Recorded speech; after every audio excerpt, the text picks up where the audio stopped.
Selamat malam saudara yang dikasihi Tuhan.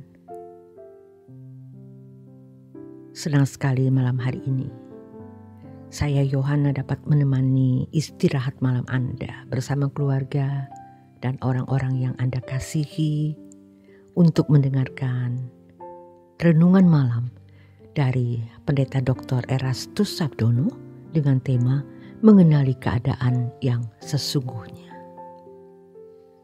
Satu hal yang harus menjadi pergumulan terbesar kita setiap hari adalah mengenali keadaan kita yang sesungguhnya di hadapan Tuhan. Dalam kalimat lain, orang bisa mengatakan mengenal diri sendiri. Seseorang yang memahami keberadaan dirinya akan melakukan tindakan konkret untuk memperbaiki keadaannya. Namun, jika seseorang tidak mengenal keberadaan dirinya dan memandang bahwa ia baik-baik saja, maksud keselamatan dalam Tuhan Yesus tidak dapat tercapai. Untuk itulah penting untuk mengetahui kebenaran tentang mengenali diri sendiri sebagai orang yang hidup dalam pengampunan Tuhan. Pada Matius 21 ayat yang ke-31 tertulis, kata Yesus kepada mereka, "Aku berkata kepadamu, sesungguhnya pemungut-pemungut cukai dan perempuan-perempuan sundal akan mendahului kamu masuk ke dalam kerajaan Allah." Kalimat ini merupakan kalimat kontroversial, sebab sangat bertentangan dengan pandangan orang-orang beragama pada masa itu. Dalam konsep mereka, pemungut cukai dan perempuan sundal adalah golongan orang yang tidak akan diterima dalam kerajaan Allah karena dosa-dosa mereka. Sedangkan para rohaniwan seperti orang Farisi dan ahli Taurat akan terlebih dahulu masuk dalam kerajaan Allah. Namun, ternyata Tuhan Yesus membalikkan logika ini dengan menyatakan bahwa pemungut cukai dan perempuan sundal yang mewakili kalangan orang berdosa akan terlebih dahulu masuk dalam kerajaan Allah dibanding dengan orang Farisi dan ahli Taurat. Sesungguhnya, hal ini tidak menunjukkan bahwa orang berdosa lebih mudah masuk surga ketimbang orang yang tidak memiliki label sebagai orang berdosa. Perkataan ini hendak menunjuk pada sikap hati seseorang yang merasa diri perlu berubah di hadapan Allah. Pemungut cukai dan perempuan berdosa merasa dirinya berdosa dan mau menyelesaikannya di hadapan Allah dengan bertobat. Mereka mengenali dosa mereka atau berkeadaan mereka yang sesungguhnya di hadapan Allah. Maka Tuhan bergaul dan menerima mereka. Sedangkan terhadap ahli Taurat dan orang Farisi, Tuhan seringkali mengecam mereka karena kemunafikannya.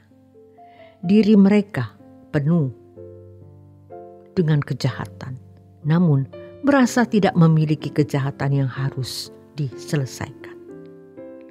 Orang percaya harus mengenali keadaan diri yang sesungguhnya di hadapan Allah. Jabatan gerejawi seperti pendeta, aktivis, majelis, penginjil atau hamba Tuhan seringkali membuat orang percaya menjadi lengah, bahkan lupa dengan keadaan dirinya. Orang percaya yang memiliki jabatan gerejawi seringkali merasa telah memiliki citra atau brand image tertentu untuk membuatnya dipandang lebih baik dibanding orang lain. Hal ini dapat sebenarnya membahayakan, sebab kita akan mudah terlena dengan citra tersebut. Padahal keberadaan dan keadaan diri kita belum sesuai dengan yang dikehendaki oleh Allah. Kita yang seharusnya masih harus berbenah malah tenggelam dalam brand image yang dilekatkan jemaat atau masyarakat umum kepada kita. Sesungguhnya hal ini adalah halusinasi atau fantasi yang terjadi dalam diri orang percaya. Keadaan diri mereka masih buruk, namun merasa diri sudah baik karena pandangan orang lain. Hal serupa tidak hanya dialami oleh mereka yang memiliki jabatan gerejawi, namun juga setiap jemaat yang sudah merasa diri selamat ketika menjadi orang Kristen. Banyak orang Kristen yang sudah merasa selamat dengan menerima Tuhan Yesus pada saat dibaptis. Mereka berpikir bahwa setiap orang yang menerima Yesus sudah otomatis selamat atau masuk surga. Sesudah menerima Yesus, mereka menjalani hidupnya seperti biasa dan tenggelam dalam percintaan dunia. Sejatinya, mereka tidak mengerti tentang maksud sesungguhnya dari keselamatan. Keselamatan mengembalikan karakter manusia pada rancangan semula. Penerimaan akan Yesus melalui pengakuan dan baptisan adalah langkah awal untuk hidup di dalam Dia. Selanjutnya, seseorang harus mengenali keberadaan dirinya untuk kemudian diperbaiki oleh Allah melalui kebenaran dan peristiwa hidup.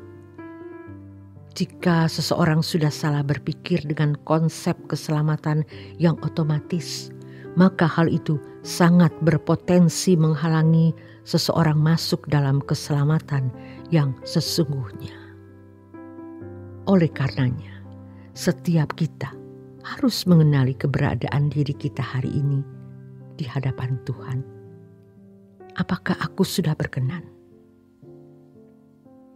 Bagaimana kalau hari ini aku berjumpa dengan Dia? Apakah Dia akan mengenaliku sebagai kekasihnya? Mengenali keberadaan diri kita dengan jujur merupakan awal untuk diubahkan oleh Tuhan. Seseorang yang merasa tidak perlu berubah, sesungguhnya orang yang tidak mengenal keberadaan dirinya. Mengenal keberadaan diri kita dengan jujur merupakan awal untuk diubahkan oleh Tuhan.